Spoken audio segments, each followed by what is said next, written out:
Okay, this might be working. It also might not be working. I should probably turn on some light if I want people to see my shiny face. It's now super yellow. Screw it. Hey, how's everyone doing? Hopefully you're doing better than my Comcast connection is tonight, because holy wow, is it not happy.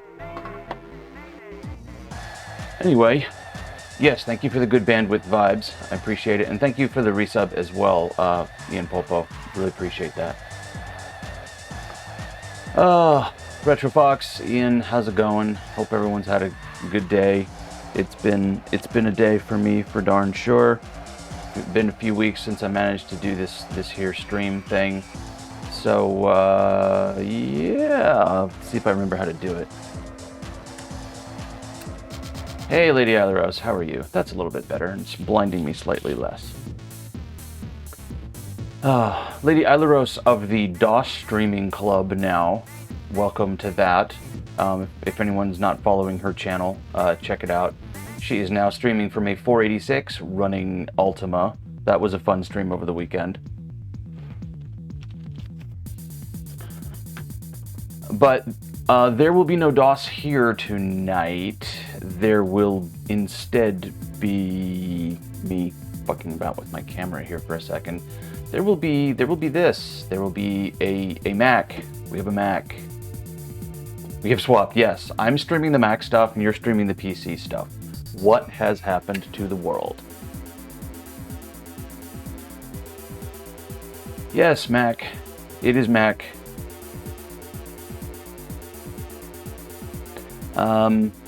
Yeah, let's see. Everything is sort of messed up. Oh. Okay, so apparently I'm not gonna get told that ads are about to run. It's just gonna be like, ad break! So, apologies to folks.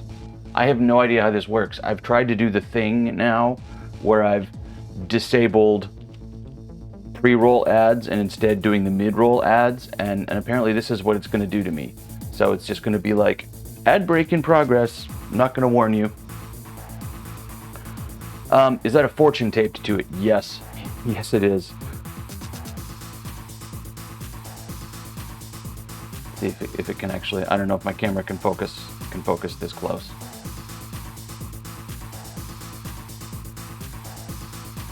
Yes, if you're subscribed, you get no ads, which is of course exactly what they want. They want all the money. I don't care about the money. I just want people to enjoy the stream, but I have to fight and play by their rules apparently. So anyway, this is how it's going. But yes, so this is, well, yeah, I'm just gonna what's the term here? I'm just gonna mess about for a little while ads roll. Is anyone actually seeing ads right now? Well, I guess I should ask when the ads are done, so you'll know, because I think most of y'all are subscribed.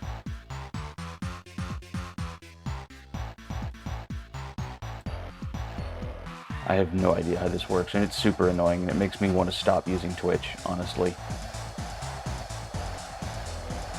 Yeah, thank you. So I'm still trying to sort all this stuff out. But apparently all the cool kids are doing this thing where they just run ad breaks instead of pre-roll ads. So, we'll just see it. We'll see how it goes. I'm gonna change my glasses though. I thought that there would be a good long period before we had to deal with this, but I guess not. But yes, this is actually my boss. Well, it's not really my boss anymore since the corporate restructure. But this was my boss's Mac. It's a 1984. It's a 1984 Macintosh, and I guess I'll go into that a little bit more in a minute.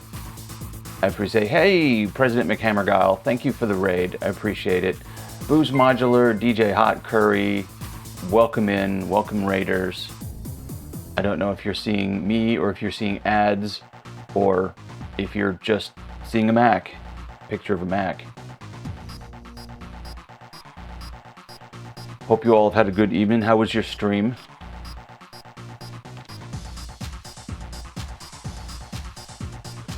But yeah, okay. And now, all right, it's telling me that the ads are done. You see you and a Mac, cool. Incoming furry old techno goat, nice. Furry techno goats, I'm fine with furry techno goats. That's totally par for the course around here. But yeah, we got a Mac here. I will show the back of the Mac. It is the Macintosh. Still got the service sticker from the University Computer Store where it was bought. Yeah, this is the Macintosh. This is the OG Mac. Now, from the outside, it is the OG Mac. From the inside, there are things that we will see when we get into this Mac. Yes, it was originally a 128k, and it is in fact the case of a 128k. And I think I've dealt with all. So I've actually worked on this machine before. It was not functioning when I started this job, and my boss knew that I was into these old computers. He's into old computers himself. He's had a bunch of them, and he knew I could fix these things. And he was just like, "Hey, you can take a look at my Mac." So I fixed it up. It had some issues, RAM and ROM, I think, and but he was finally getting around to getting it set up with got a floppy emu for it. Let me see if I can find it over here, actually. Yeah. So he bought himself a floppy emu. And I was just helping him get it set up, and then suddenly it started erroring again. And it sad Mac'd on me. There are scary things lurking inside these beige boxes. Yes, they very much are. I also found things when you opened up your Mac, good things. Yeah. So, in fact, let's just go ahead and get into this now. I gotta find the special screwdrivers, which I store down here. The Mac Cracker, as they are known. I forget which one it is. T15. Let's try it. The first thing we want to do is take out these bottom screws with a comically long screwdriver.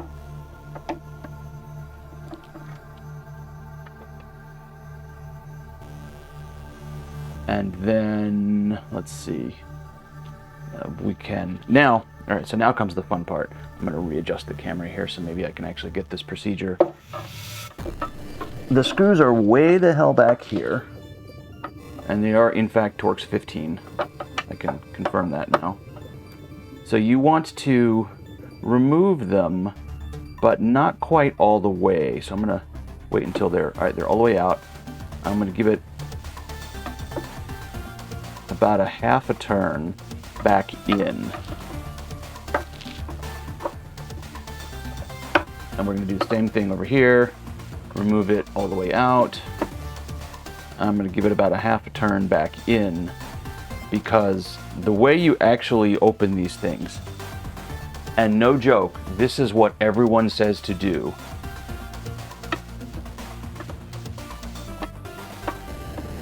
Engage the screws where they're only partially in the threads and whack it with a mallet. And that will disengage the front of the case.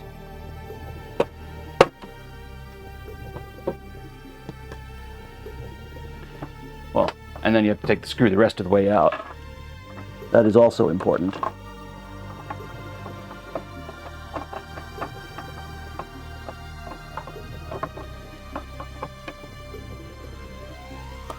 And so you basically wind up using the screw to transfer the force from the mallet all the way through to the front of the case here without having to pry. And now we can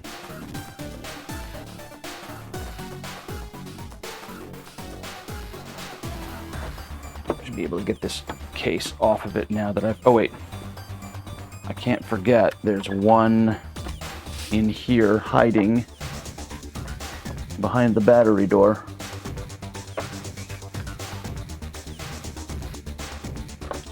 Except don't use the T20 driver, Josh. Use the T15 driver.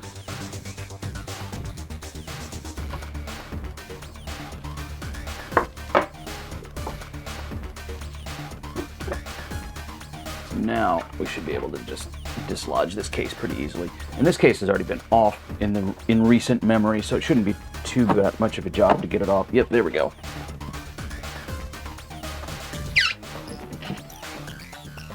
Yeah, I totally believe it, Boos, because this is what I've been told is the correct way to crack a Mac in this case.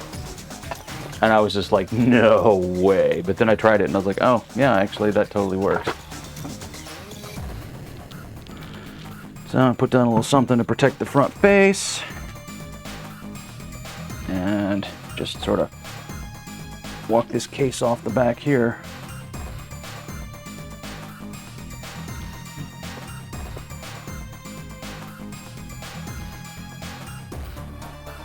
There we go.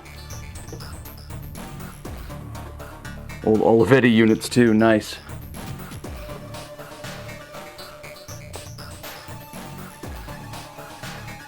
Cool, so there we have it, the Mac. But wait, there's more. So,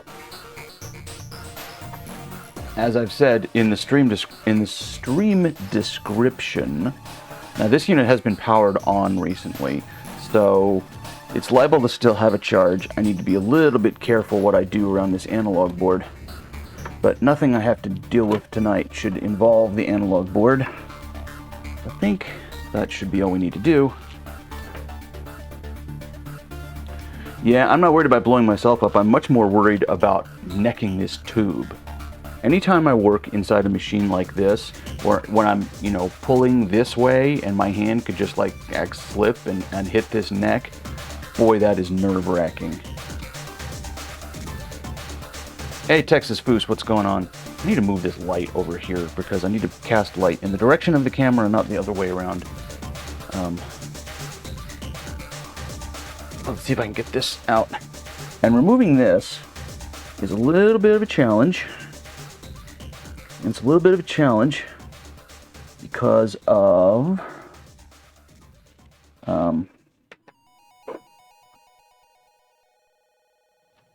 this board right here.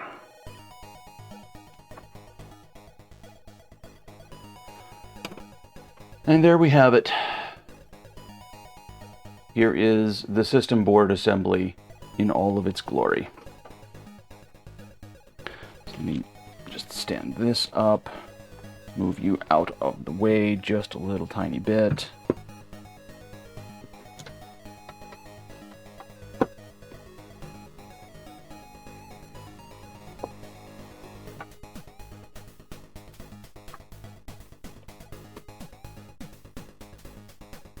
Alright, should be able to get the camera back into a reasonable orientation at this point again.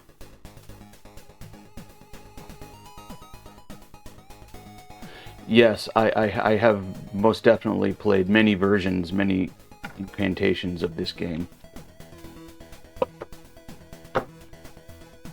So, what we have here is a Levco Monster Mac.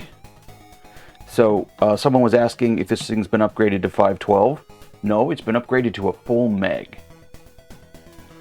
And what this board allows you to do is actually take a Mac all the way up to 2 megs. It takes a 512K up to 2 megabytes. But this has half a meg installed. These are 41256 chips, so 256 kilobits by 8. 256 kilobits by 1. So 8 of them to make 256 kilobytes, and then 2 banks, so 512 on the board, possibly going up to another 512, 1 meg, meg and a half, in addition to the half meg on the board. Now, when I got this machine originally to work on, it had a couple of issues. One was the memory issue, and the other one was, I believe, a ROM issue. So this thing is kind of a pain in the butt to get off, but I need to do it anyway because I need to refresh my memory as to what the state of this logic board is. Because it took me a long time to debug this machine originally, because I thought that I was working with a 128 board. I should have known. because this is clearly a 512. Sorry, I'm sorry. I thought I was working with a 512 board. Turns out, it's basically been upgraded to a plus, not a 512. Because when I put the 512 ROM on here, basically I checked the ROM, and I dumped the ROM checksum didn't correspond to anything any of the ROMs I could find. So I couldn't identify it. And I thought, well, okay, I'll just put a 512K in here. And because, you know, it's a 512K board, you can see right here, almost, they've ticked the 512K spot on the silkscreen. But in fact, they had done more evil than just this. It had basically been upgraded to a plus. And I didn't discover that until it occurred to me to dump the other ROM. And that I could identify by checksum as a plus ROM.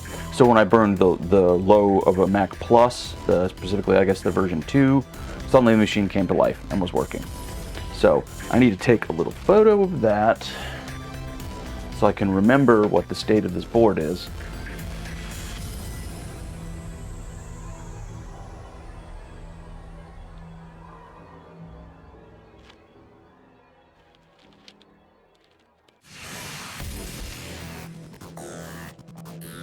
There we go.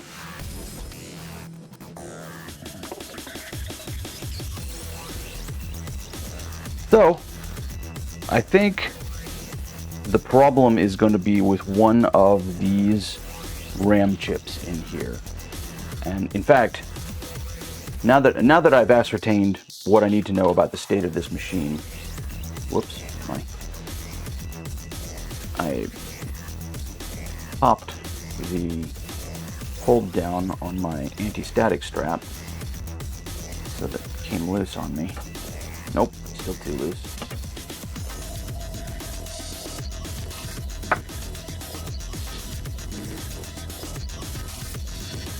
Classy iFixit anti-static wristband.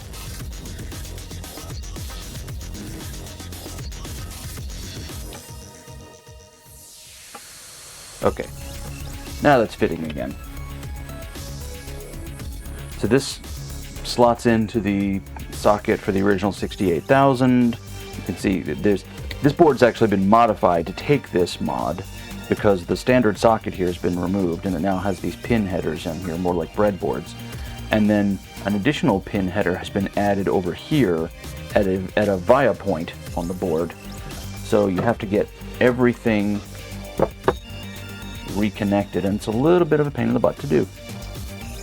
Not gonna lie. But yeah, it is a fairly tidy mod. There's one wire and one additional, like, yeah, pin header. Alright. I should be able to press all this down. That feels good.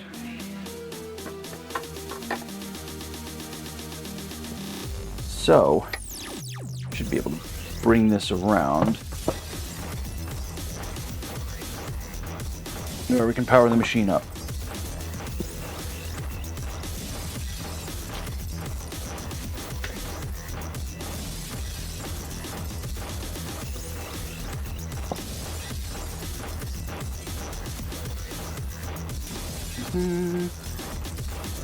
Mac upgrade. The Mac Rescue keeps the original CPU on the board but involves soldering a socket over the top of it.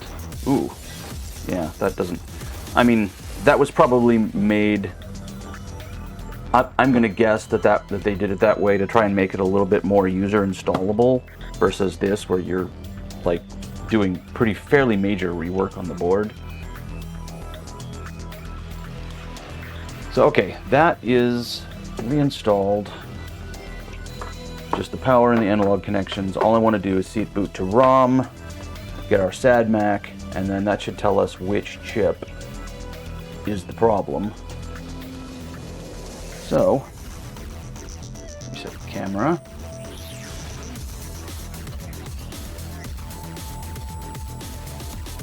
And power on.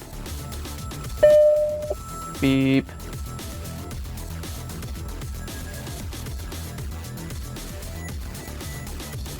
Oh 03 0800. So class 3, which is a memory error, and 0800, which is the designator of which chip it is. So, need a little notepad to write all this stuff down. There we go.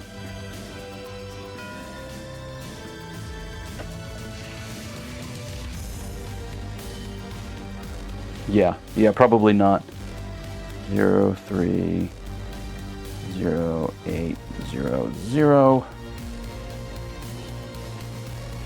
And yeah, sorry that my camera just basically has no prayer of making that visible. But it's a sad Mac. I think everyone here has unfortunately seen a sad Mac.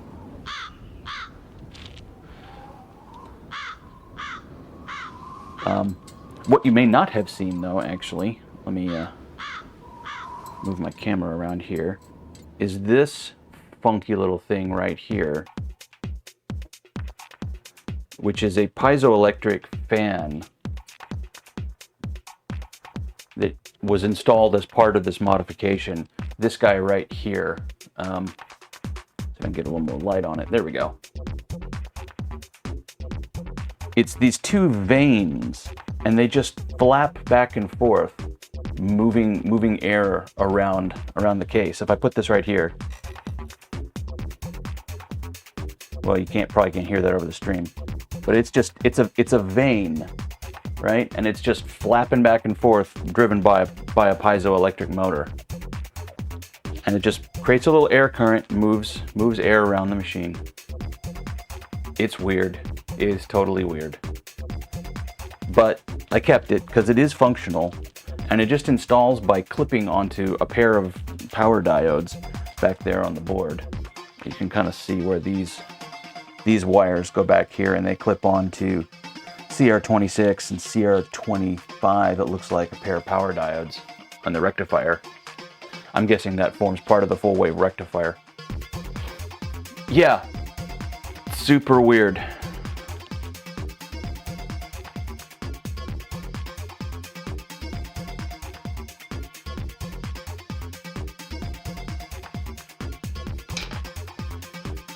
For a few years, my Mac gear sold off in 2010. Okay. All the Amiga, Atari, Amstrad. Ooh. I've had one of those. I refer to it as my Great Purge. It was mostly Macs and Unix workstations at the time.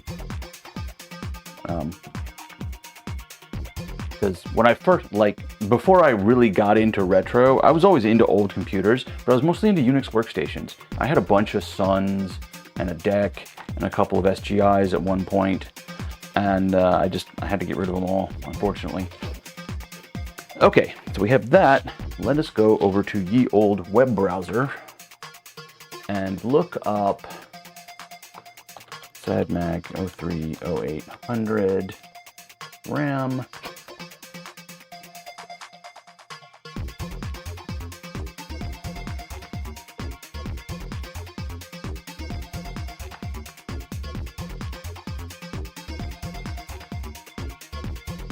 Let's see, the Ultimate Error Codes utility. No, I don't want a utility. I just want a website that tells me. Here we go. All right. This is the one I'm going to look at for right now. Memory test, byte write, identifies bad chip. Yep. So 08 is data bit 11, location G. 0800 is location G8. So let's get our RAM tester. Had to be done before the 600-mile house move. Yeah. VMS3. Ooh, yeah. You don't want to move that.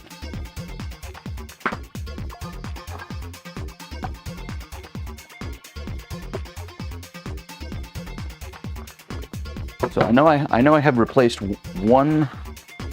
Well, I've replaced some of these chips. I can't remember which ones, honestly. And I should have made better notes, but I didn't.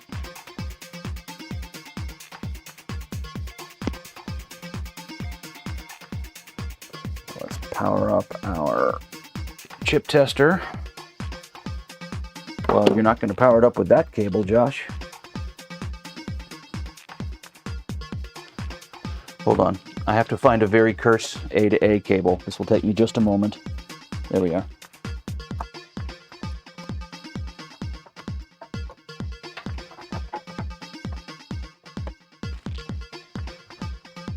Cursed cable located.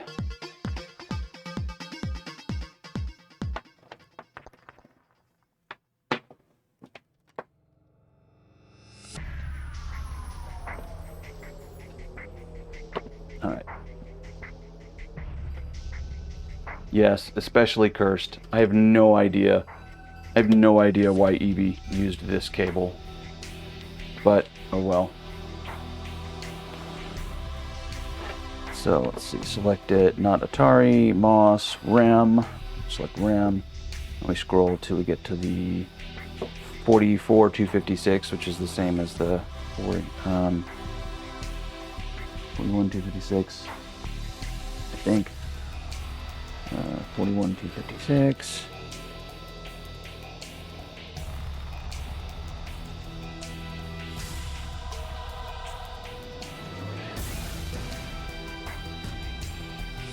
No, that's not right.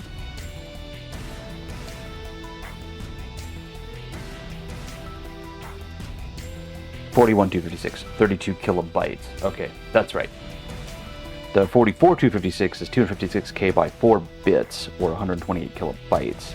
It's weird that that it reads out bytes here instead of bits, but I guess the bits is implied in the, I don't know. But there it is. So we select that, place a negative at position 48.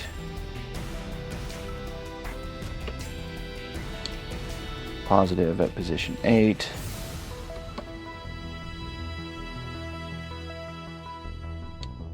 All right, ready to test.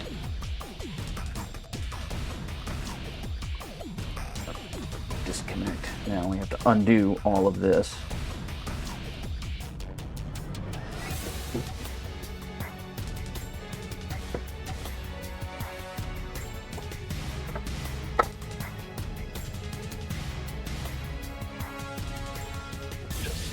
Actually, I'm going to turn that whole power strip off because I don't need it.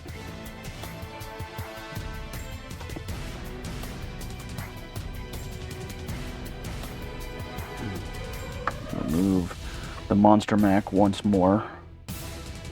I got too excited to show you all the Monster Mac, and I didn't check the SAD Mac code before we disassembled the machine. Could have saved myself a whole disassembly cycle, but oh well. Alright, so we're looking at G8. So this is, they have, whoops, y'all can't see this quite yet.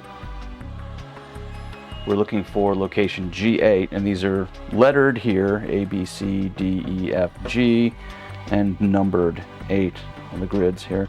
So G8 would be this chip right here, which oddly looks like the chip I've already replaced because it's a different chip. Most of these are Hitachi's, and this is an NEC. So, curious.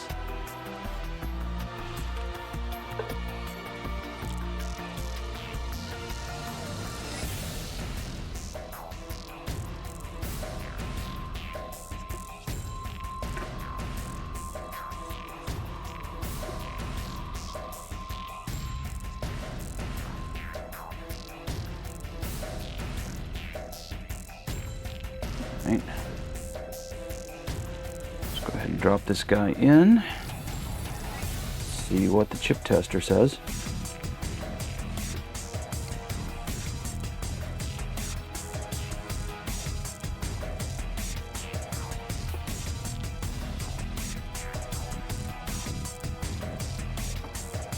I'll light around a little bit here.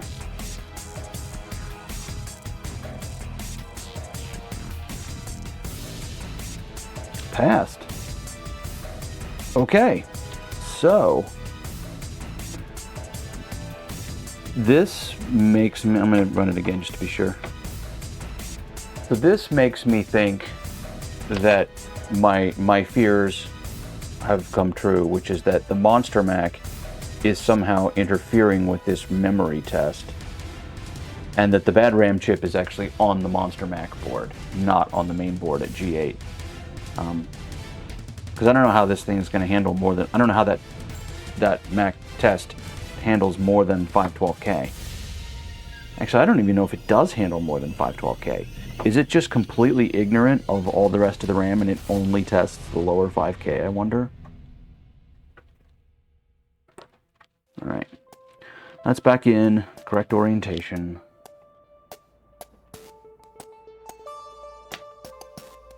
Yeah, I don't have a small chip puller that's worth a damn, but I know, you know, this is a proper chip lever puller. It's ESD. It's made by Weha, and it has the right ends to get the job done.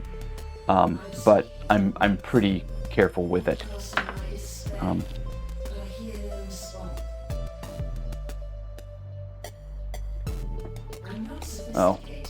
So I've also been tweaking my background music playlist, and I thought I had gotten all of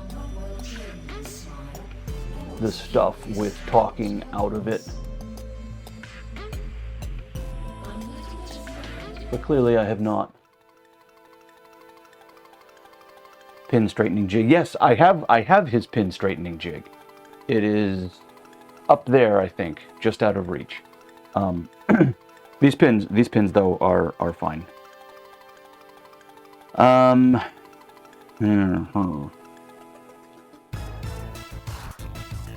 Double check that I read the thing right on there. G8, yeah.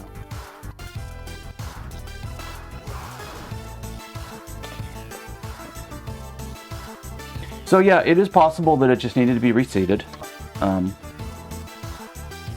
But anyway, I think it's safe to put this Monster Mac back on anyway because, well, I really have no idea where the RAM problem is right now. So this may be a stream where everyone just gets to watch me pull chips off the board and test them all night.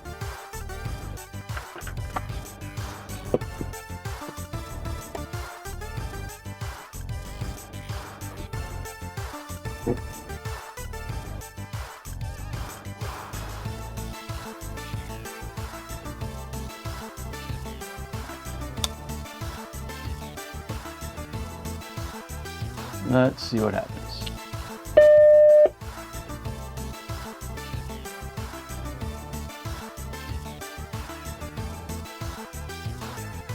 Ah, okay. Well, now it's just asking me for a floppy drive. So, yeah, apparently that is what it needed, is just to have that pin reseated. That chip reseated. Or possibly the entire Monster Mac reseated.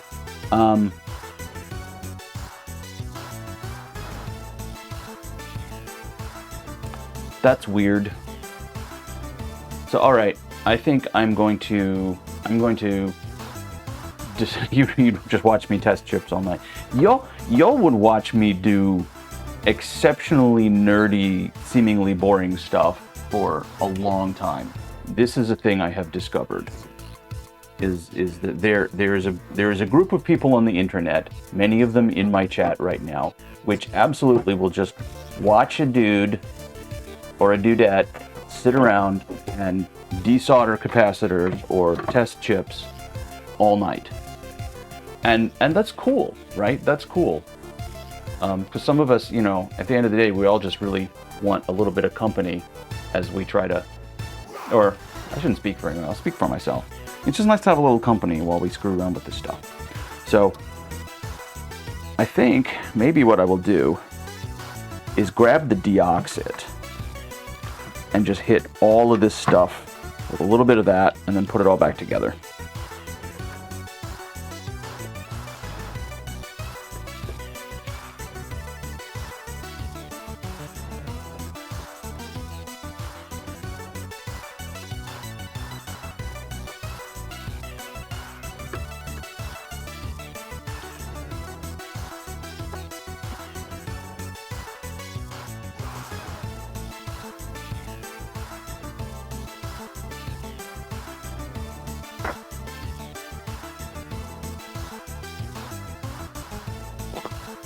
So yeah, I mean, these chips ain't getting any younger, so probably,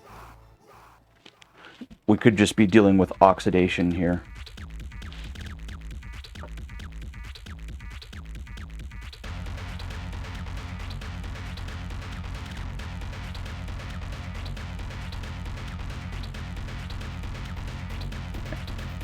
Trying to get the camera into a decent spot here. And now, because this can likes to leak so badly, we have to make sure that we wad up a bunch of paper towels underneath it before we attempt to use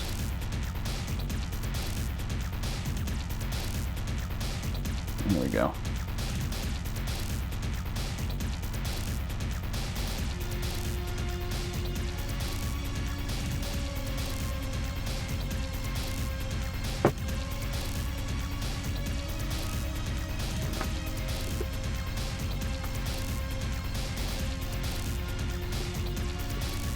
All right, put that down.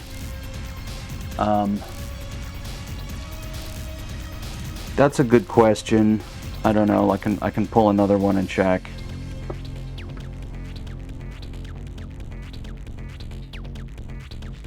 I'm gonna guess these are single wipe. They are not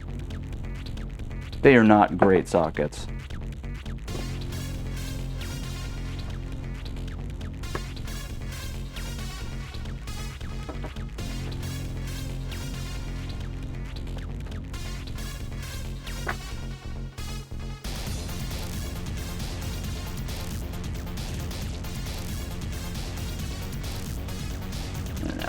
Absolutely dripping deoxit out of the can here for the board.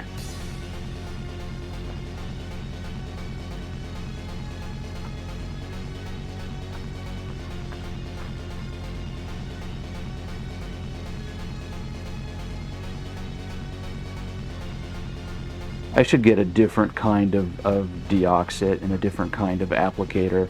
Get something in a brush. I can just brush on instead of hosing out the entire board.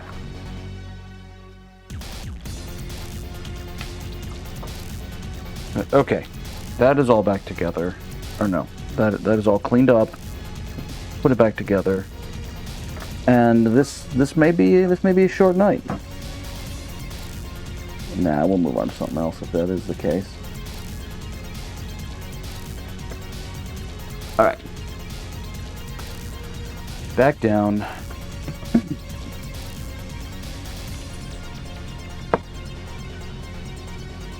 Retest.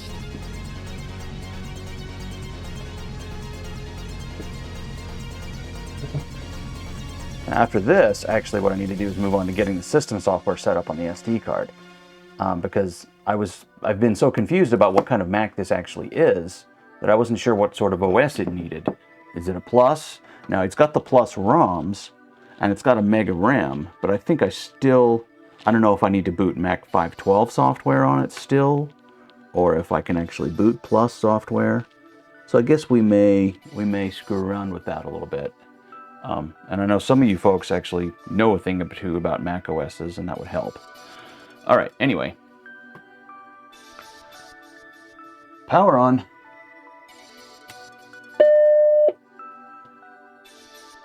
Yeah, I'm definitely not going to try and run System 7 on this thing. It has way too little RAM for that. If I maxed it out, maybe. But yeah, I'm going to try System 6. And I need to make sure I get the right images, something that will boot. All right, that looks good. So I think what I'm going to do is just basically kind of leave it like this and push it back a little bit so that I can attach all the doohickeys.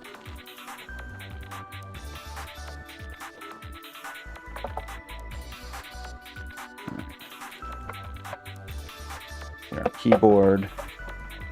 All right, step one, find a place where the camera can sort of see both the Mac and what I'm doing, kinda, sorta. That's probably the best I can hope for on this tiny little workbench. Alright, we'll plug our keyboard in. No, we won't. because our keyboard plugs in back here at the system board. Hey, how's it going, Bold Engineer? Yes, attaching all the doohickeys. I need to get something to sit this on. Here, box of wire. That works.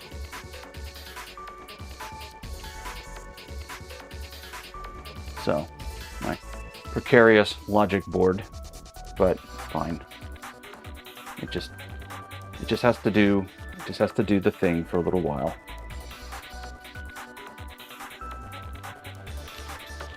How have you been, Bold Engineer? I haven't been on your Discord in a long time. I've been not there. I hope you are well. Alright, so we'll attach the floppy drive. I can attach it to the external port. Maybe if I bring this up. Yeah, there we go. You can more or less see what's going on here.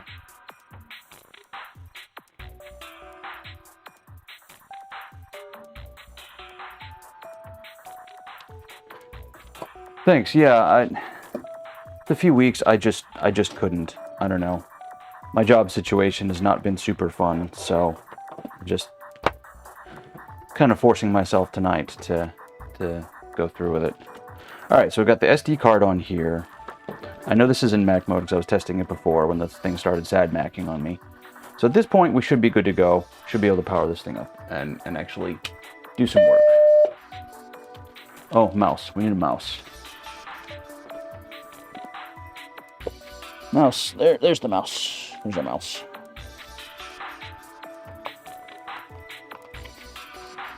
He's actually still got the original case for this thing. So that's kind of cool. Got everything in it, including our mouse. All right. So I'm going to go on the floppy emu here. And I know there's just no chance y'all be able to see this, but I'm going to go down to Macintosh stuff, system disks, and most of this is just the default stuff that came with the SD card as we bought it. And it's got system 6.0.8.dsk. So I'm guessing that is my boot drive. Can this be seen at all? Kinda, sorta, almost. Yeah, which type of Mac this is? Honestly, I'm not sure, because it appears to be a 512k board with plus ROMs with a Levco Monster Mac RAM upgrade. So, like, is it a plus? Is it a 512? I'm not really sure. Because it's got this massive additional memory board that plugs into where the CPU went. And I opened it up earlier and saw that the replacement ROM I had burned on the board, because one of the ROMs was bad. That yes, the Monster Mac. So let's see what happens when we insert the System 608 disk. Well, we got a happy Mac. So that's better than I was getting before.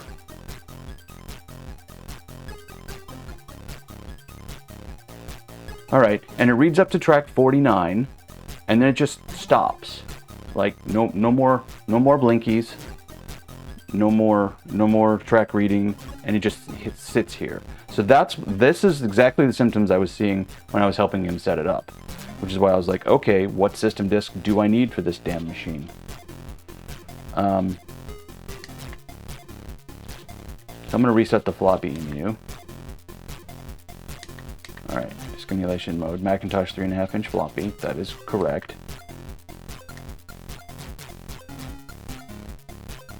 Alright. Mac stuff, system disks. Alright, so the next one down is system 4.1. Maybe I will reset this Mac. Ooh, except I won't, because the buttons are not where they used to be. They're over here now. Alright, I'm going to insert the System 4 disk.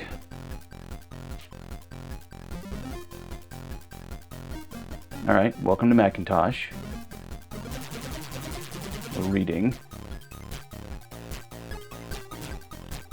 Okay, we've got a Finder. This is good. Yeah, so won't boot system 6.0.8. And that's what I was trying to figure out when the thing started sad-macking on me.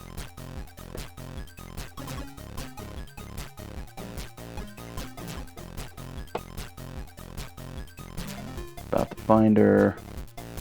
Finder, right, 1 meg.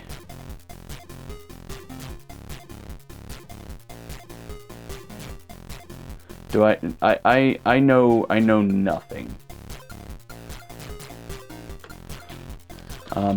As far as I know, this is just one of the discs that was on here from the store, from Steve, because I told my boss just buy Steve's pre-made SD card. So I don't know anything about the provenance of that 608 boot disc. I guess I could try and find a different one. But that much seems to work. Control panels. What do we have in control panels? Just the usual stuff. Okay.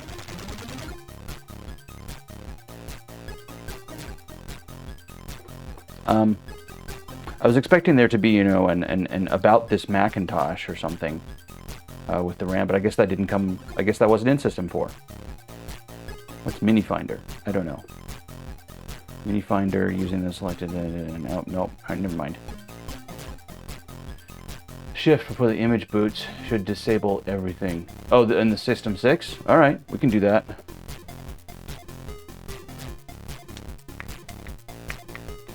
Except I can't actually do anything with the floppy EMU right now. Like, it's just none of these buttons do anything. I'm gonna be honest, I hate the floppy EMU. Like, it's what we got and it works and it's cool that we have it, but like, so much stuff frustrates me about it. System disks. 608. All right. Reset. Pop the disk in, hold shift. Boot into 4, you can try swapping into the 6 disk to remove everything from the system folder. Oh, now you tell me. I don't know. I don't know how this works. But we're back to track 49 and it just stops. But okay. We will try that then. We'll boot into System 4, then swap over to the System 6 disk. Except I can't. Right, okay, yeah. Alright, System 4 disk. Reset. Insert disk.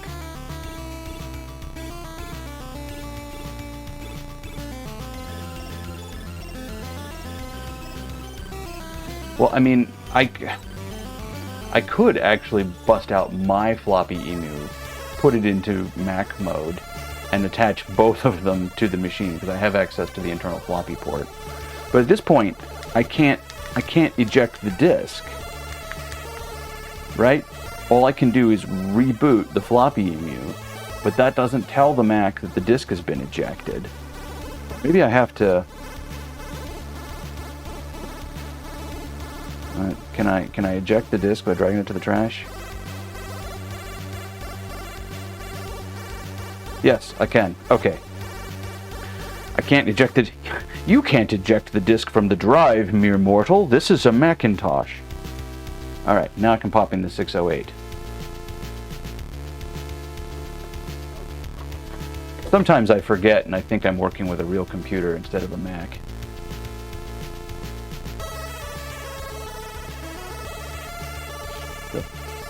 The fan is starting to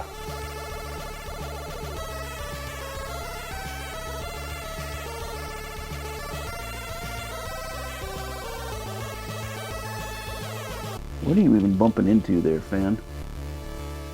I don't know. I should really replace that thing. Is there a virtual paperclip on that thing? No, apparently not. Apparently this is what we need to do. Alright, so System Tools. And here we are. We can go into the System folder. Please insert the disk System Tools.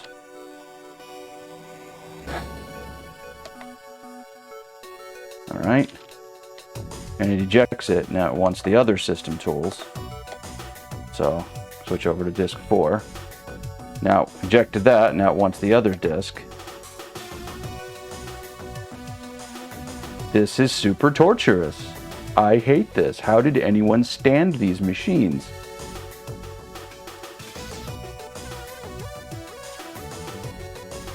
And I'm trying to figure out why my piezoelectric fan is now making noise.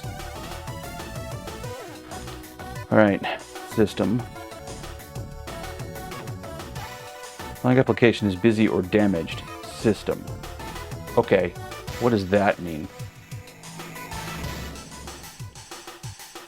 Yeah, no, I know that the 128k was such a hot mess, but even with 1 meg, and I still have to swap back and forth between the Finder and stuff like that, like, really, come on.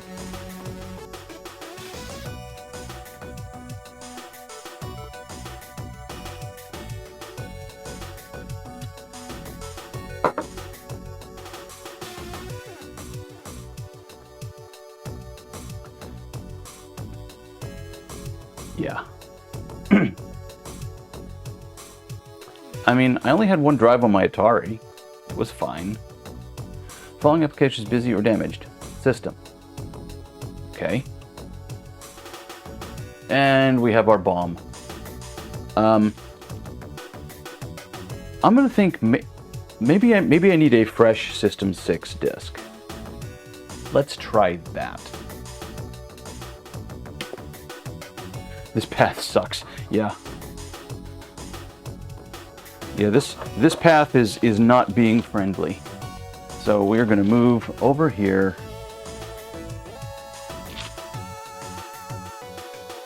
Pop the disk into the modern PC and look for Mac Plus System 6 boot disk image.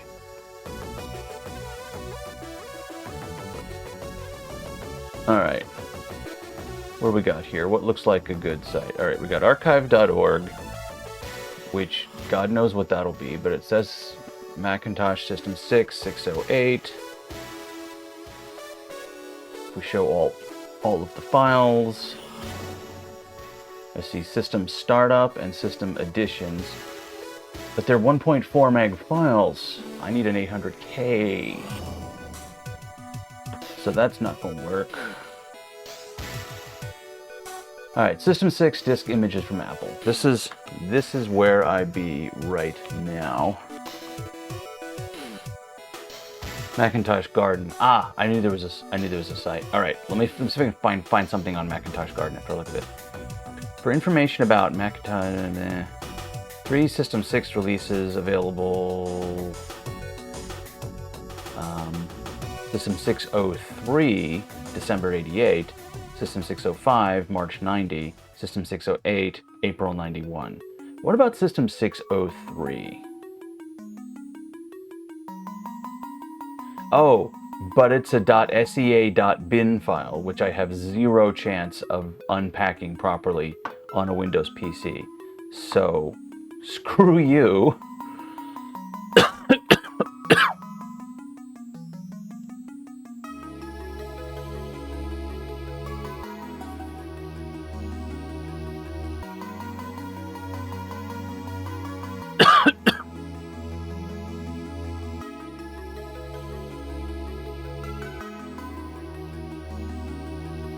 Can I find something at Macintosh Garden? Why is Macintosh Garden like not coming up in the results at all?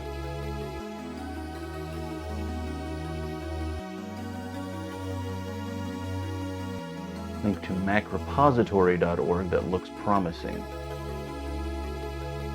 Okay. Oh, except that doesn't seem to actually work. Macrepository.org seems to be dead.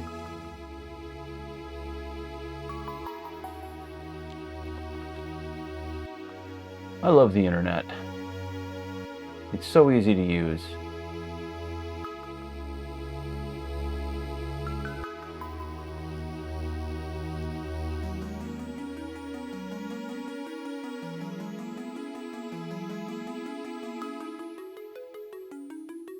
Macintosh repository. Okay, I will take that too, I guess.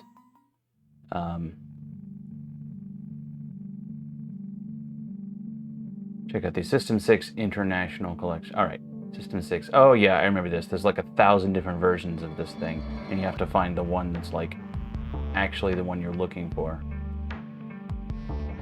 System 603, 3.5-inch, 800K zipped. Let's try this.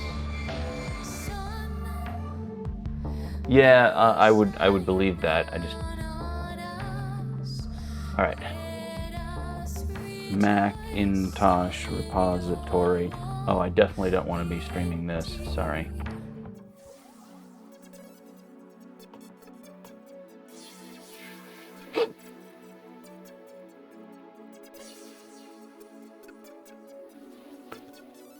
Macintosh repository. System 6.0.8.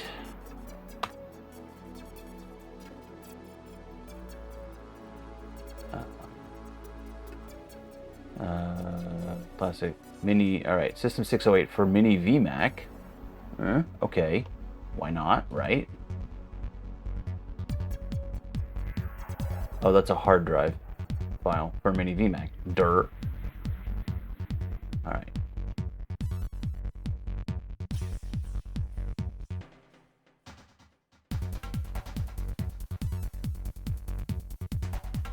Wait, how did I wind up on Macintosh repository? I wanted Macintosh Garden. Mac's supposed to be friendly computer. Use the 2E Euro Plus a fair bit. Yeah, I have a couple of 2s. I like the 2s. Only use the Macintosh for desktop companies. Oh, your first system disk with your GS over 80 Pro. Nice.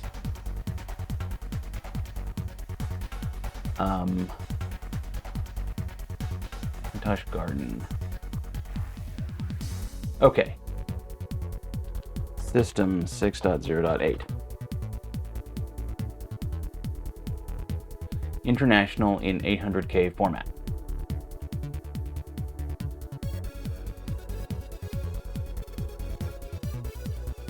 English, System 608, English clean copy. All right. Let's see if let's see what this gets us. This gets us a 1.44 megabyte file, so high density disk. Grr.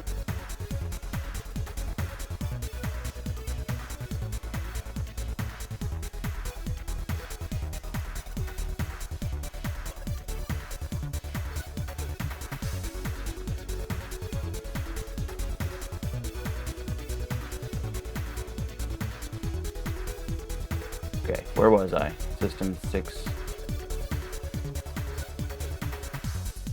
on Macintosh. All right, so we're back to Macintosh repository. Fine.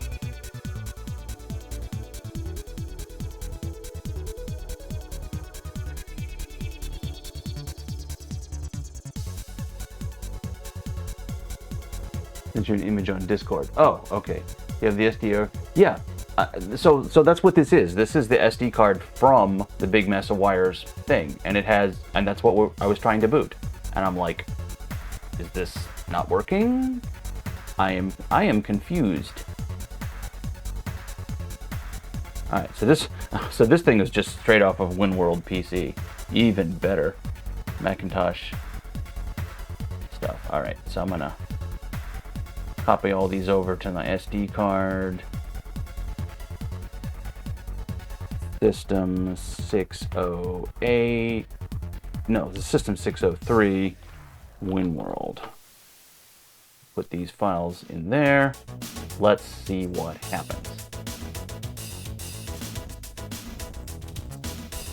The old beige boxy Macs, quirky buggers, yeah. Hey Mac84, what's going on? I am trying desperately to figure out how to boot this freaking Mac. Thank you very much, Bald Engineer. I will look at this guy. That right there. So, is this your copy from Steve's SD card. All right.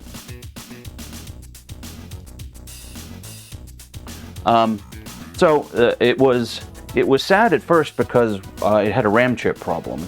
We dealt with the RAM chip problem by basically reinserting it, and I just sprayed a bunch of deoxit all over the board for good measure, because that's what we do around here. But now, I'm just trying to get the thing to boot, and System 608 has been giving me troubles. System 4 booted. Well, here, I'll show you. I think it's make system load, system install OS to make boot disk. Oh, God. Yeah, and if I could put a blue SCSI on this thing, believe me, I would have done it. All right, so we're going to go System 608. So this is the one Bald Engineer just sent me. And we'll see if it behaves the same way. We're booting, we're reading tracks. And we stop reading after track 49. Exactly the same behavior. It reads up to track 49 and just like, nope, I'm done, I'm out.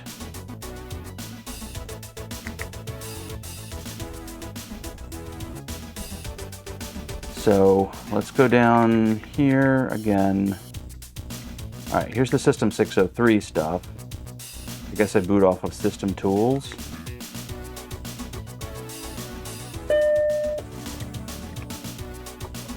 Oh, and look, another ad break without any warning. Cool.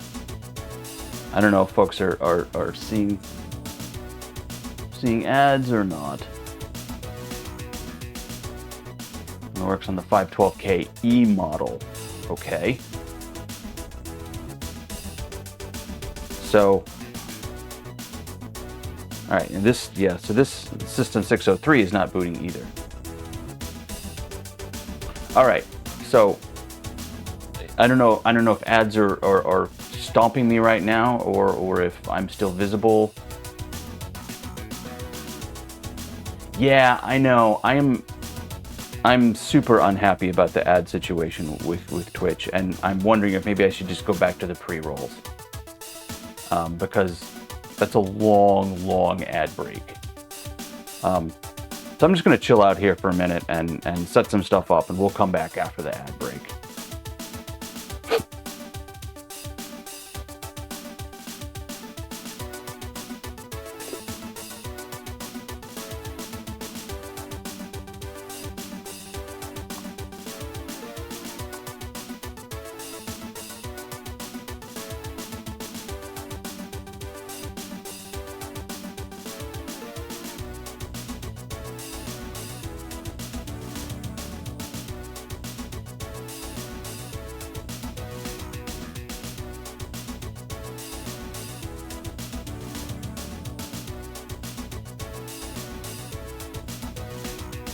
You know what? Actually, I can do this.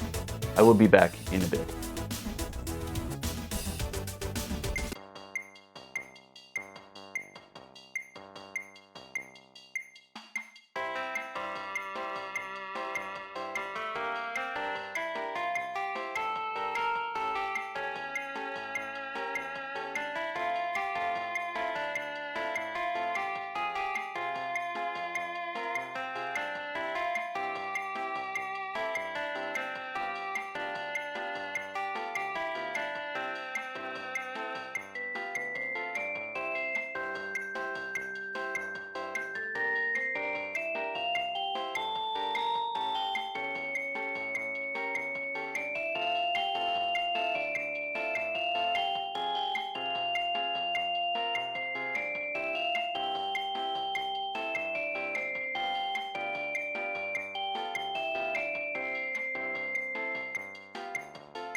Okay.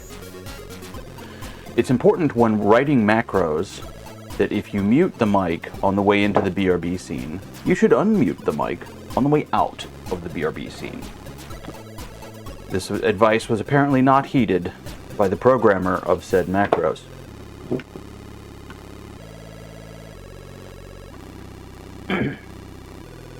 Alright, floppy controller would be the giveaway. Let's see if we can take a look at this thing, because I'm really curious about what this thing is.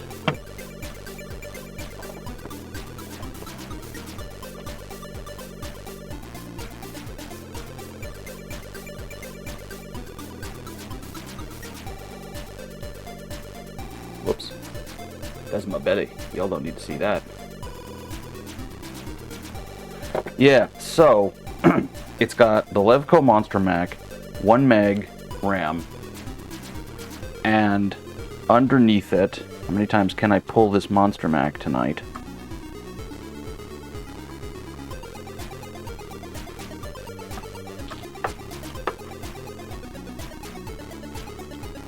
We have this. So it's a 512K board marked 630-0118. It looks like artwork. Oh no, that's the 6522 identifier. This must be the artwork version 394J.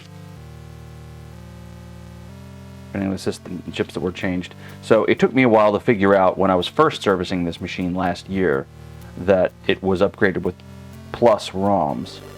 So this appears to be plus ROMs. I had to identify them by dumping them. And let's see. The IWM is part number 344-0041-A.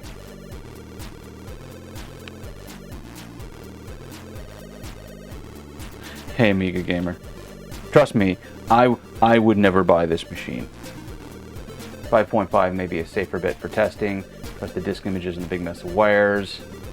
Made an odd way to not work on an actual system in an emulator. Okay, so I didn't even know, I didn't know there was a System 5 until right now. The E had the same ROM as the Plus, but was limited in that you could not use the SCSI hard drive option. Super slow floppy port based hard drive option. I mean, yeah, so this looks like a 512K board upgraded with plus ROMs. I think, from what I read about how the Monster Mac works, these are two 4K boot ROMs here, and I did dump them and posted them. I was trying to figure out something about this board, and what I came up with was a post from like the 2000s or 2010 or something, asking for information about this board, specifically ROM dumps. So I dumped the ROMs. I posted them to. It was like a decade later necro bump on that thread on 68K MLA. But I still don't really know a whole lot of this, other than gathering that what happens is it actually boots off these little tiny ROMs here, and then these load the main system ROM into a portion of memory, patch it in place, and then jump to it. So you're not actually running the ROMs off the board, you're running a copy of it from its RAM here that's been patched by this little boot stub. I gather that's how the Monster Mac works.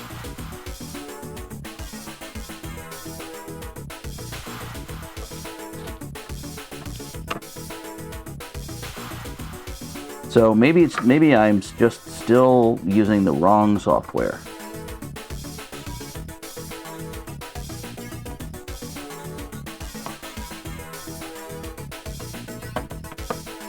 Which of course requires that I go find the right software somehow.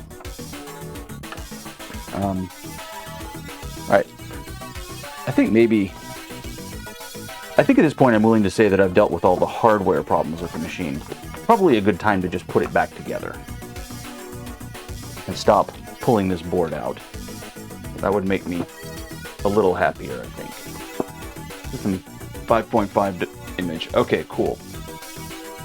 Could you find me one of those, please? Because I have no idea. I've been looking for images for this thing tonight and before tonight, and it's infuriating. Finding 3.5-inch 800K disc images.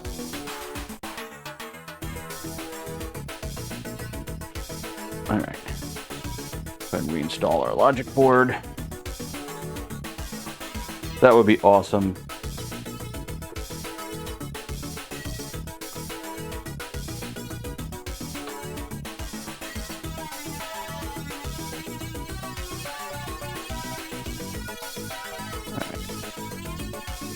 In here, it just barely fits this stupid sandwich PCB.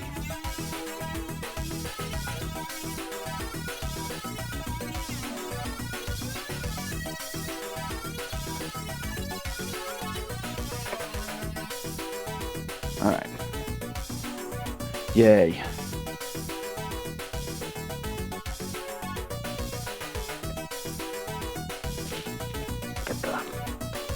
Board cable reattached.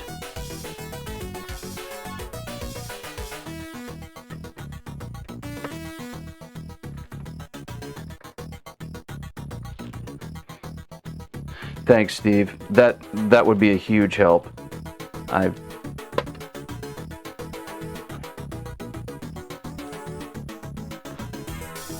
Like I said, I had not even discovered the existence of OS 5, System 5. Until you told me about it, because it just hasn't come up in my searches. Oh wait, I need to put that back down. I'm just gonna go ahead and put the case back on this thing. Yeah, we've got a Samsung tube in here, if anyone's interested. Looks like 10ATY4N. Just put that out there for a minute. I can grab a screenshot later if I want to. Document this thing.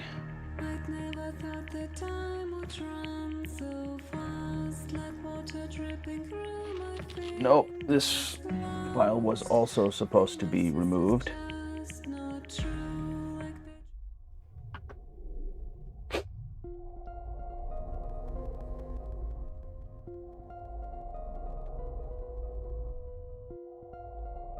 All right. Yeah, so this thing, the floppy drive on this thing was not working either. And I replaced the gear, and it still didn't seem to be happy reading things. In the end, I was just like, no. So I'm not going to reattach the floppy cable. No. I should reattach the floppy cable. I think it's in here somewhere. Yes, here it is.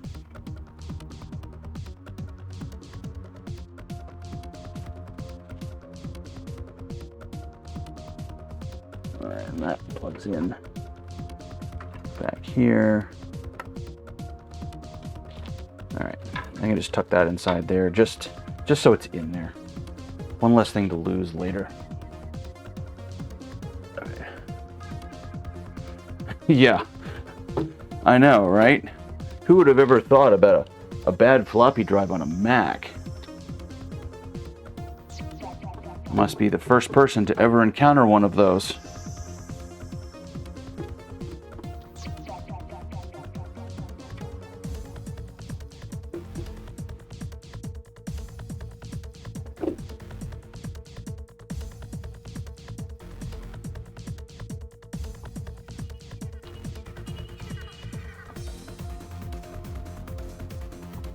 Oh, thank you, Steve.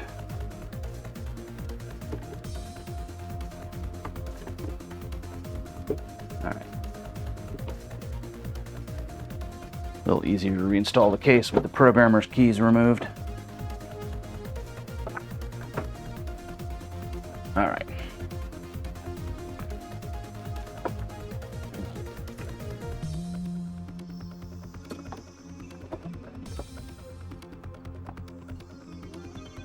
Meantime, I will stall by putting all the screws back into this case.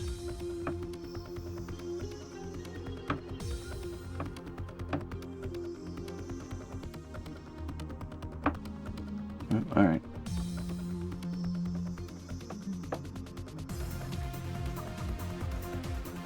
Yeah. Yeah, the Torx ski poles.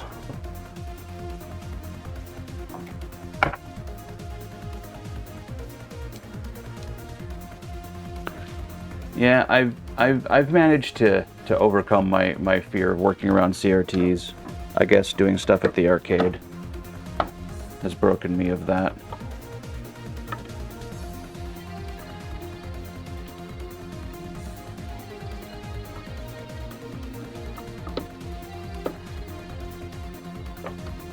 Now, next week when I go down to the head office and start working around the 480 volt transformers, there I will be stupidly careful.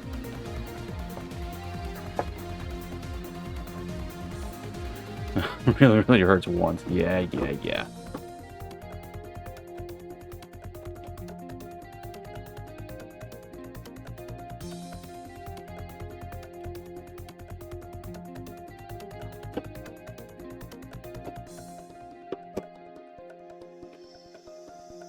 Okay.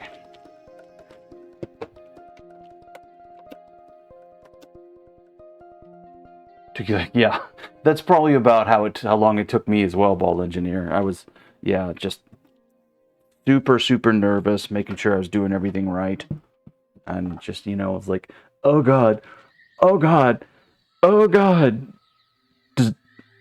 That's it? Okay, that's it.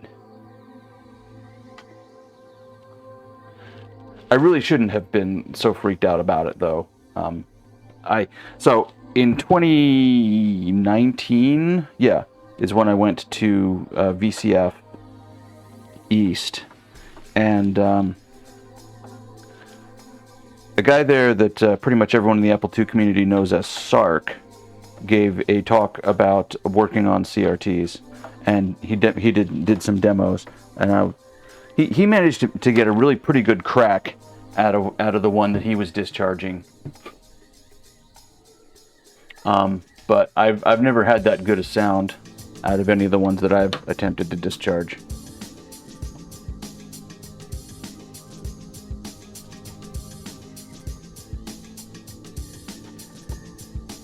I'm not at all sure I did that right.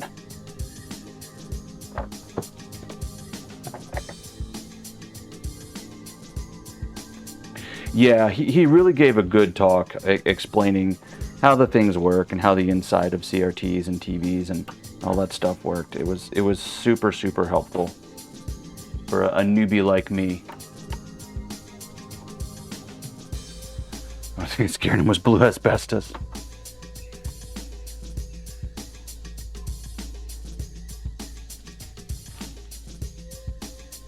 All right.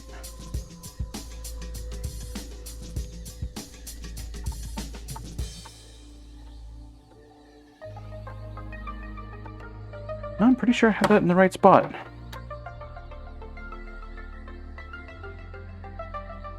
All right. It binds a little, but I don't think they're going to get a lot of use anyway.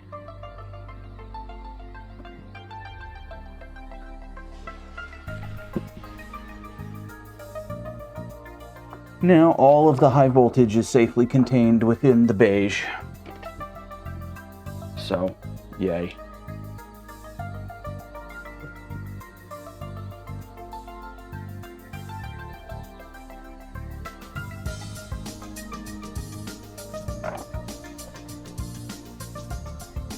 So a dude got fireballed on arc flash. Ooh. So my best power story was not anything that I had anything to do with. All I did was watch it on the security camera later. They were installing and commissioning our new 40 kilovolt amp Symmetra UPS at the data center at my old job.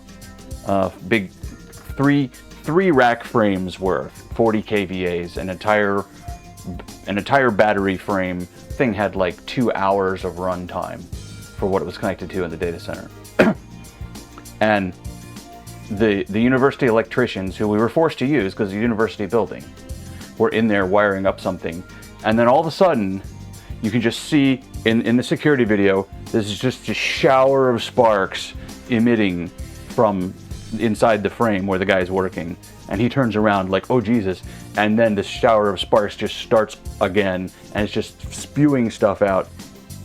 And a couple of seconds later, all the ENT conduit around the building just starts pouring smoke as it melted all of the insulation in all of this conduit, all the stuff that they had pulled, and it just starts pouring black smoke into the data center.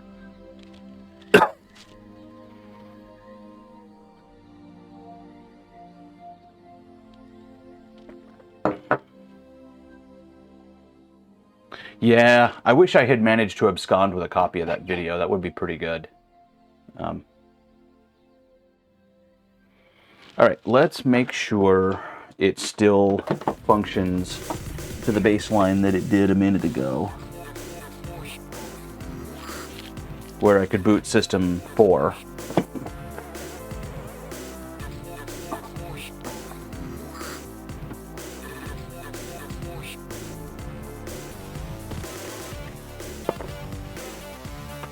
Yeah, it was pretty good. Oh right, turn the power strip on, Josh.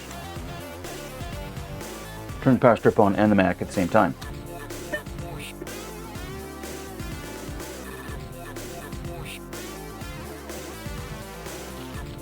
Right. Yeah, I'll give you a floppy.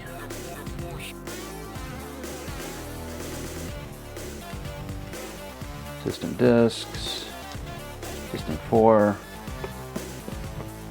Try System 2 in the big mess of wires folder. That worked for you. Okay.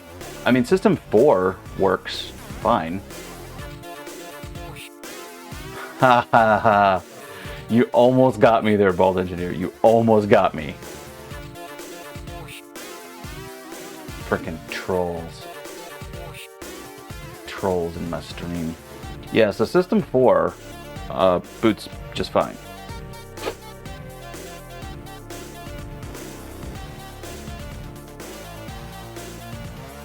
Yeah, it's fixed, exactly. Oh, there's that stupid fan noise, though. I gotta deal with that fan. Alright.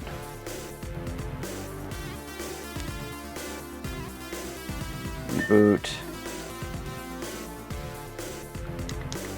Alright, Macintosh stuff.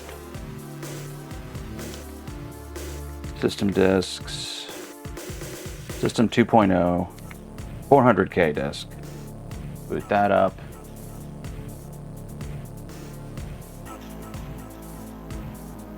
Yep, that boot's fine. So I think other than that fan suddenly having issues,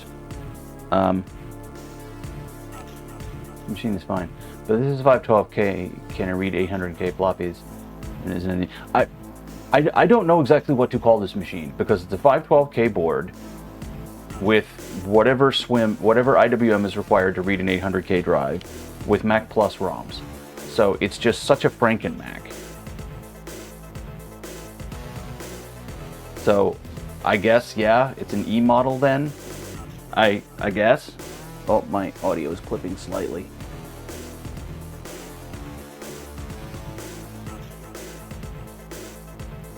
Stock 512k systems can't read 800k disks. This one's upgraded. Yes, exactly.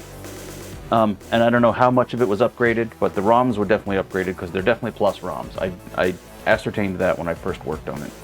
Just trying to figure out what sort of system software I should set him up with to actually be able to use the thing and put together a bunch of images on the SD card for him so he can actually use it.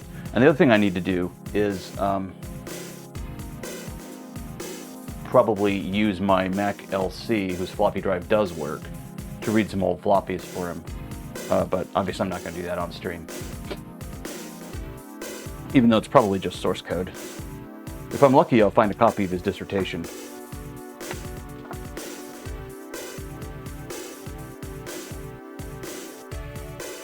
The boot system 6, if you take the monster thing off, I don't know. I don't know. 5.5 should be okay, but if it's set to act like a plus, 6 may be okay. Send you an email with some stuff. Awesome, awesome. Cool. Thank you so much, Mac84 TV. I appreciate it. Oh, you don't stream on Twitch. You stream on YouTube. Anyway, please throw a link, or can someone put a link in there to Mac84's channel.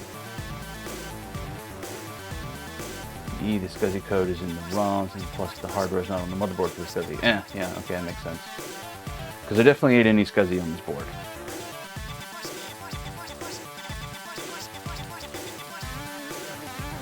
But yeah, okay, that works. So...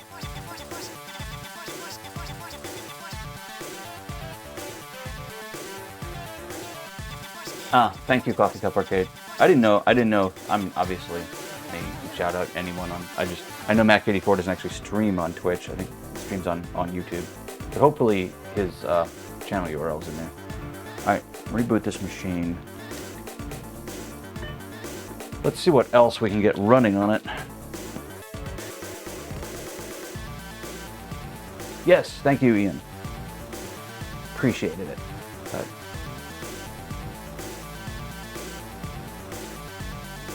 Maybe get a slightly better image of the Mac screen.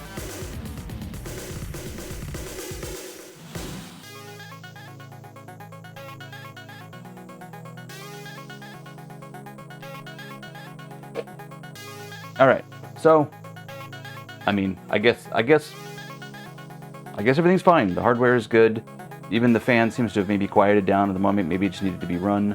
I don't know. If it does, I'll have to open it up and get in it. But I think it's time to mess around with some games. Because there's games on this disc, and we should play some games. So, ooh, there's a copy of Glider. So I think I'm going to start with that. Let's see if this boots.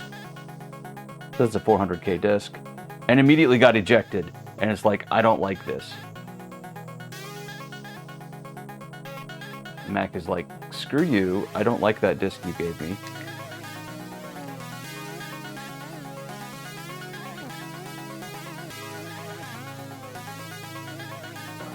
Okay, no Glider then. Klondike, let's play some Solitaire. Ah, it's happy with that.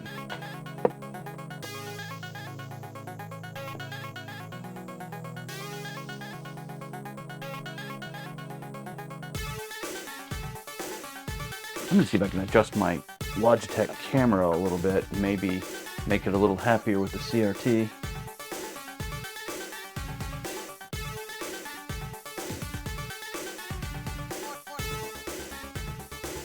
Logitech camera settings.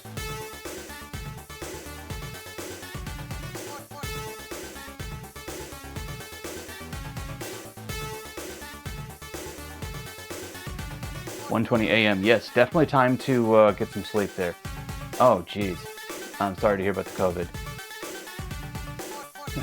Thanks, Boost Modular. Appreciate it. And thank you for the raid earlier. Appreciate it. I think that was you. Should be able to look over here. Oh no, that was President McHammergile. Thank you very much, President McHammergile. Okay, all right. This fan is starting to drive me crazy, which means I'll have to get back into it. Good night, Ian. Thanks so much for hanging out.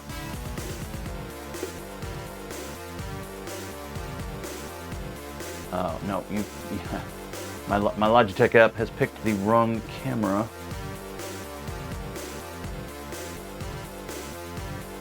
I want the stream webcam.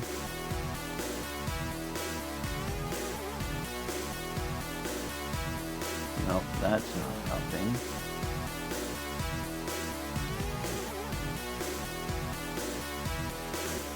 Well, I really need a shutter speed control, but it doesn't have such a thing.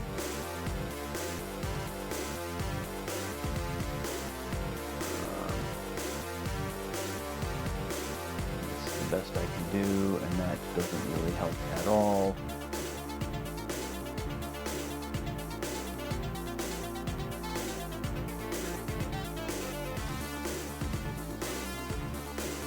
No.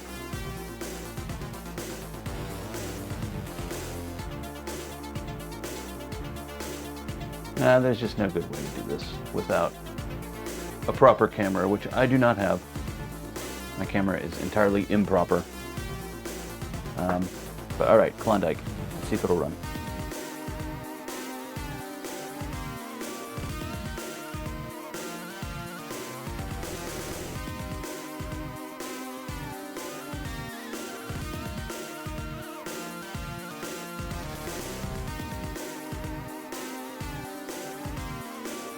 Yeah, this is a little bit better, but I can't do anything about the shutter speed. Klondike, a solitaire game by Michael A. Castile, cards by Dave Aylward. All right.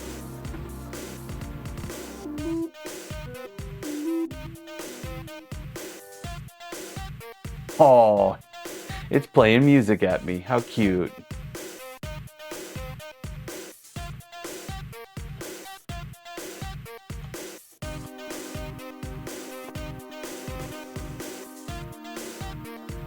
If I back it up too much more, it's gonna start trying to gain control with the rest of the room, and then the screen will be washed out.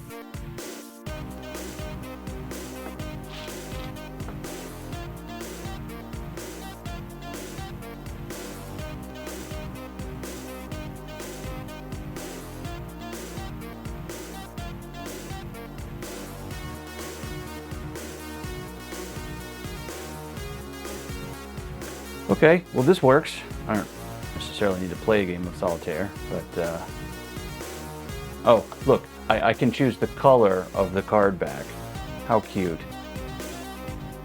Animation full. All right. See how this goes. That's not too bad.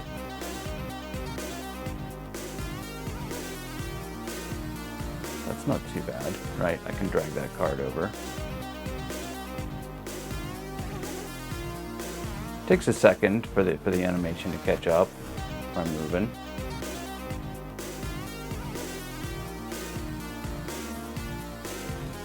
Ghost. Let's see what that looks like. Ooh, it's a transparent card. So it's only drawn some of the pixels.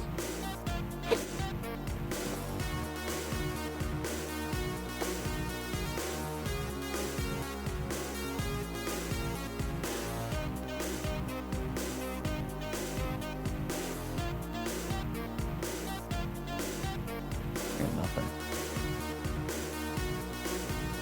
Come on, give me some better cards.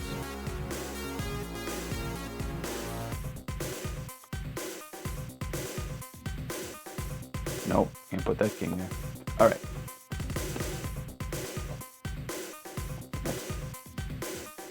Reboot, reboot. Let's see what else works.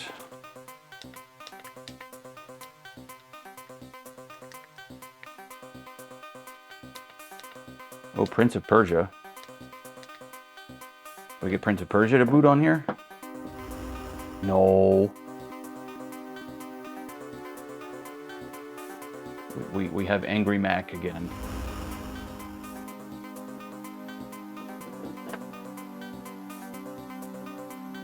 Okay, well. Anyway, all right, I'm confident in the hardware now. It's just going to be a matter of finding the right software to set up and load. The last issue is back to the hardware, unfortunately, is that stupid fan. So I'll just get the thing open while I'm here.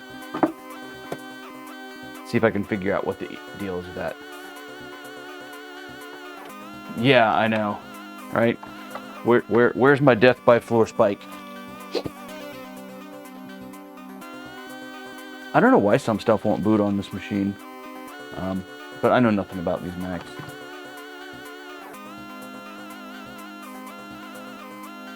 And it's not really a machine that I want to learn a whole heck of a lot about, honestly. Certainly not a machine this old. My Mac is an LC2, which is at least a 68030. I think it's an 030. It's an 030, but it's a crippled 030.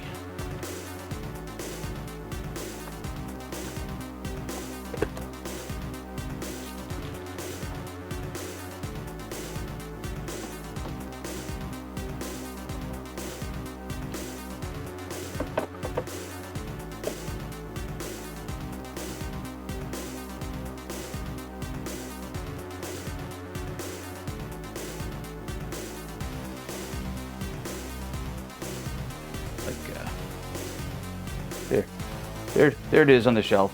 It's down like right there, underneath my 2GS.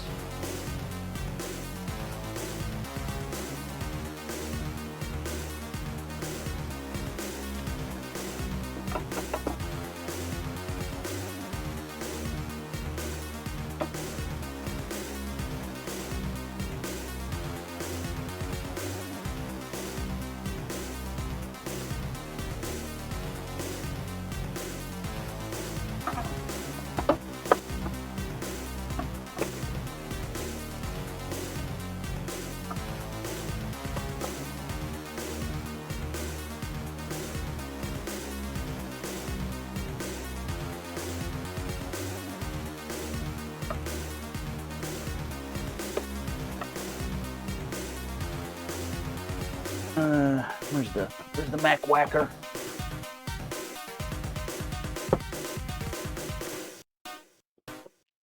Get this on camera.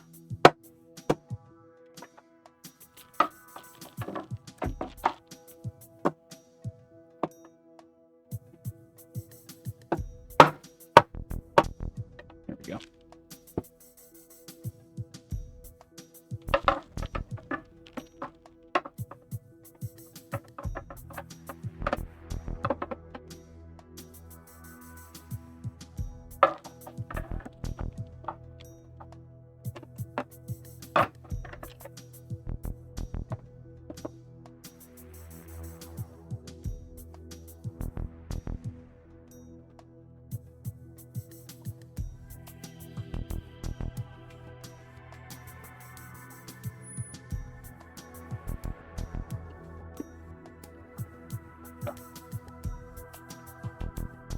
Apple, always with the problematic cases.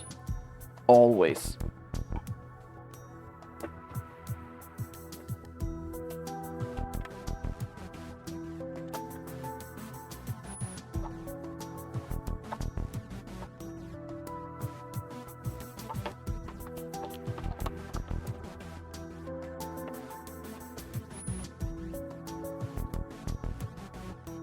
All right.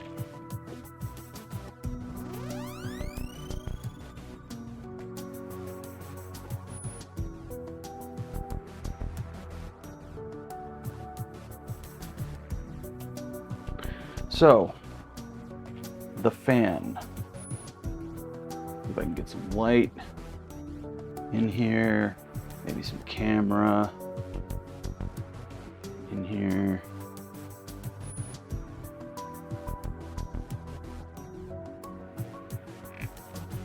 So this is what we are dealing with right here. So this little guy just has these veins that just flop around. And I'm guessing that one of them is just making contact with the side somehow. Doesn't look like it should be.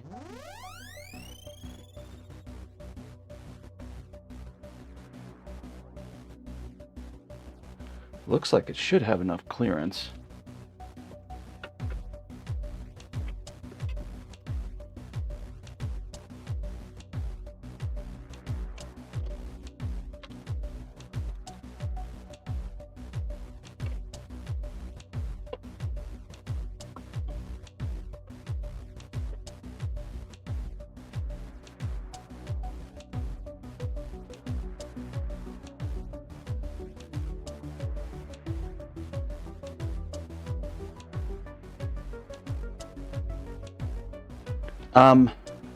Let me see if I can show it.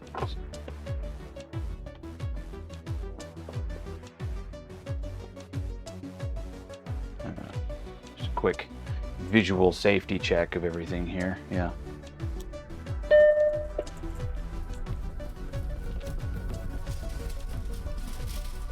Why did you go dim?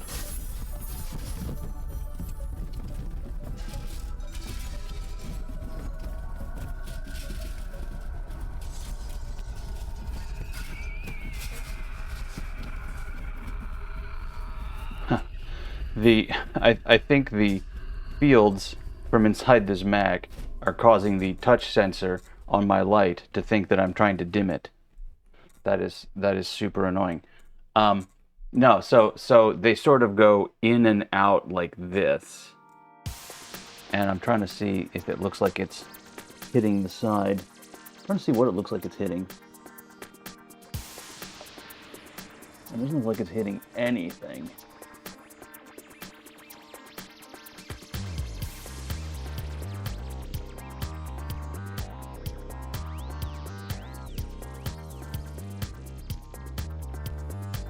But let me get some additional light.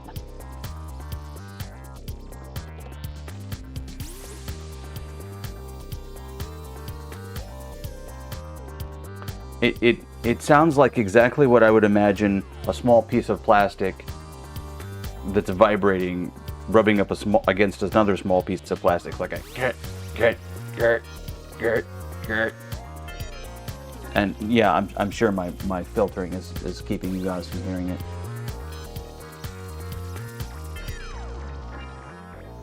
Let's see if I can at least see which vein it is that's doing it.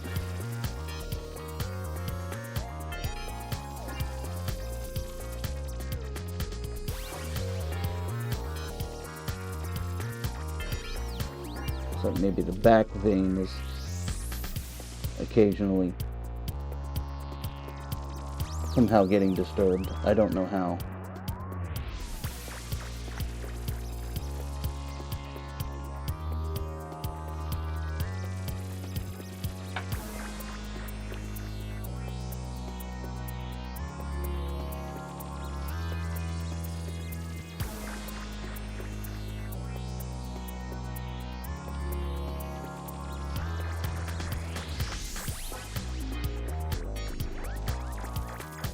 Something about that back vein. Okay. Shut that down.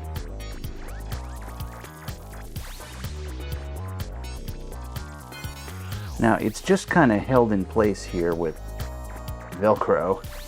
So I can literally come in here and peel it off the side. Take a look at it, make sure.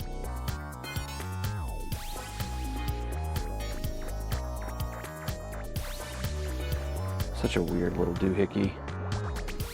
And it's starting to like come apart as well, so I've got these zip ties on here that hold the two halves of it together. It's really super funky. And if this were my machine, I would absolutely replace this with a real fan.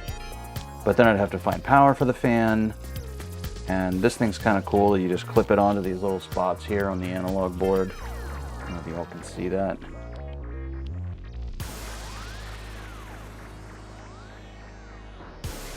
"3D printed, I don't know what a fan is."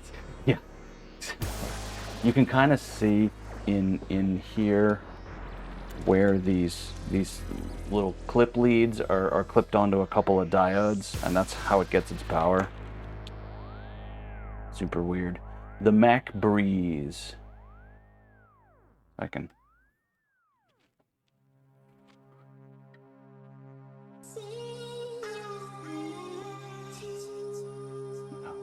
Come on, camera. Do me a solid here. It's the Mac Breeze, the quiet little computer fan by Levco.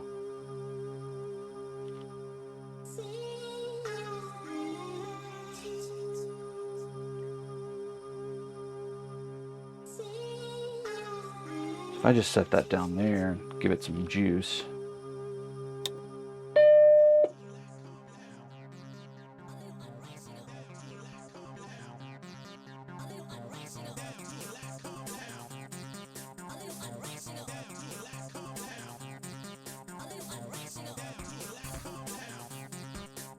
Yeah, it's the back vein doing it. I'm starting to think it's something internal to the... Oh, sorry, y'all can't see this. I'm starting to think it's something internal to the fan. Because if I stop that vein from vibrating, this one is still doing it. I know y'all can't hear it, but...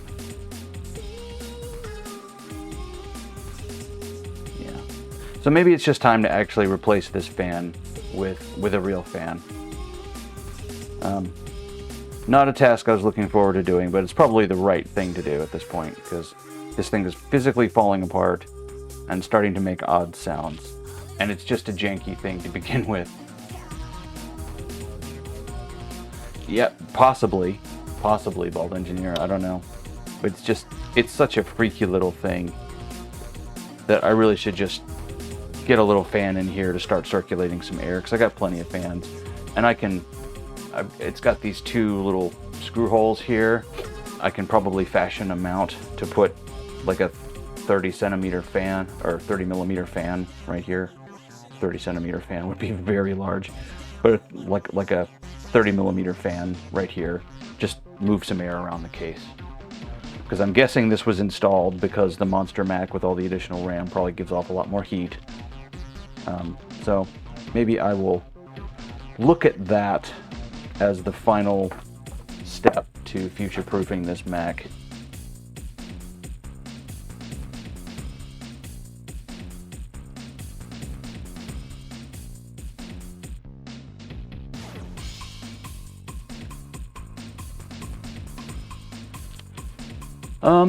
But yeah, so I think I'm just going to leave it there. This has been productive. It's no longer sad macking on me, and that's a good thing. So if I could just sort out the issue with the fan, then get power from the internal floppy header. That's not a terrible idea. There's a whole bunch of test points around this Monster Mac, some of which are visible through the holes in the chassis. Like I could probably find enough power to run a 12 volt fan, because I'll bet there's, well, I'm sure there's 12 volts on here. Yeah, no, that's a really good idea. I think maybe I will do that, because the 12 volt motor power rail should be more than enough to power a DC brushless motor. I like this plan. I'm excited to be a part of it.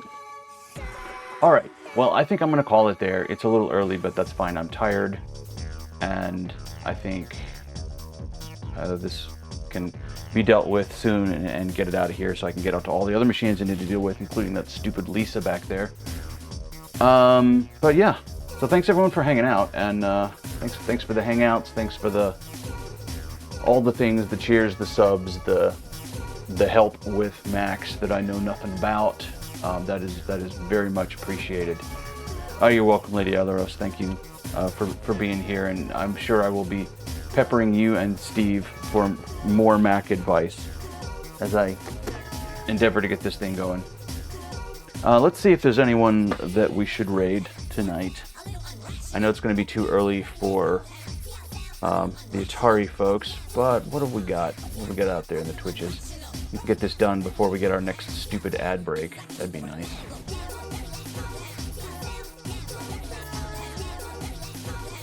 Alright. Oh, Zypho's on. What's Zypho doing?